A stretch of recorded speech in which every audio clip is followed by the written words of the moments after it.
Flash back. ನನಗೆ ಅಸೆಂಬ್ಲಿಯಲ್ಲಿ ಒಂದು MLA ಆಗಿ ಮಾತನಾಡ್ತಕ್ಕಂಥ ಫ್ರೀಡಮ್ ಇದೆ. ಅಂತ ಪದಗಳನ್ನ ತಾವು ಬಳಸ್ತೀರಾ? ನನಗೆ ಬಹಳ ಬೇಸರ ಆಗುತ್ತೆ. ಇಲ್ಲ ನನ್ನನ್ನ ವಿರೋಧ ಪಕ್ಷದವ್ರು ಬೈದಿಕ್ಕಿಂತ ಈ ಒಂದು ಅಸೆಂಬ್ಲಿ ಒಳಗಡೆ ನಮಗೆ ಕ್ಲಾರಿಫಿಕೇಶನ್ ಮಾಡಬೇಕಾದ್ರೆ ಸೋಷಿಯಲ್ ಮೀಡಿಯಾ ನೋಡಿ ನೀವು ಜೋಡ ಮಾಡಲಿಕ್ಕೆ ಸಾಧ್ಯ ಉಂಟಾ? ಹಾಗೆಲ್ಲ ಕೊಡ್ಲಿಕ್ಕೆ ಆಗುದಿಲ್ಲ. ಇದು ಛತ್ರ ಇಲ್ಲ, ಮಾರ್ಕೆಟ್ ಅಲ್ಲ.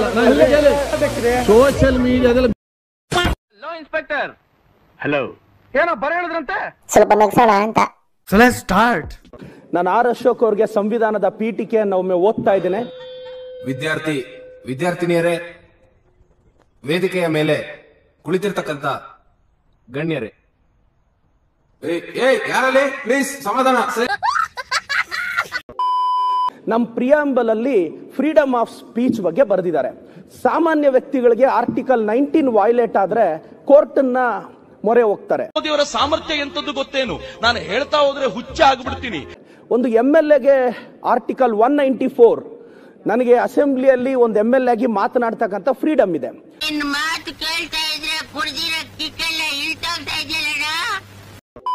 ವಿರೋಧ ಪಕ್ಷದ ನಾಯಕರು ಕೆಲವು ಪದಗಳನ್ನ ಬಳಸಿದ್ರು.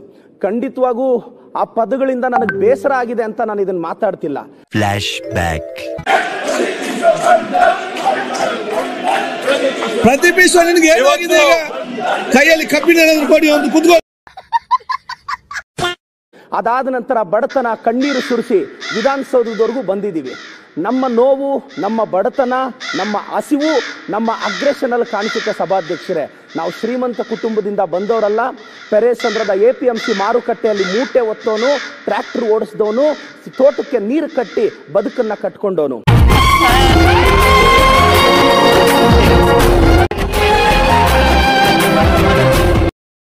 ನಾನು ಗೆದ್ದ ನಂತರ ನನ್ನ ಸ್ವಂತ ಖರ್ಚಿನಲ್ಲಿ 10 ಆಂಬ್ಯುಲೆನ್ಸ್ ಬಿಟ್ಟಿದ್ದೀನಿ ಸಭಾಧ್ಯಕ್ಷರೇ.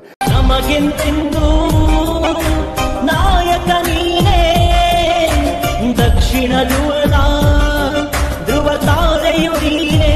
10 ಆಂಬ್ಯುಲೆನ್ಸ್ ಬಿಟ್ಟು 12 ನಿಮಿಷದಲ್ಲಿ ನನ್ನ ಅಸೆಂಬ್ಲಿಯಲ್ಲಿ ನನ್ನ ಸ್ವಂತ ದುಡ್ಡಲ್ಲಿ ನಾನು ಜನರನ್ನ ಕಾಪಾಡ್ತಿದ್ದೀನಿ. ಅದಕ್ಕೆ ಅವ್ರು ಇಂಥ ಪದಗಳು ಬಳಸ್ತಾರೆ.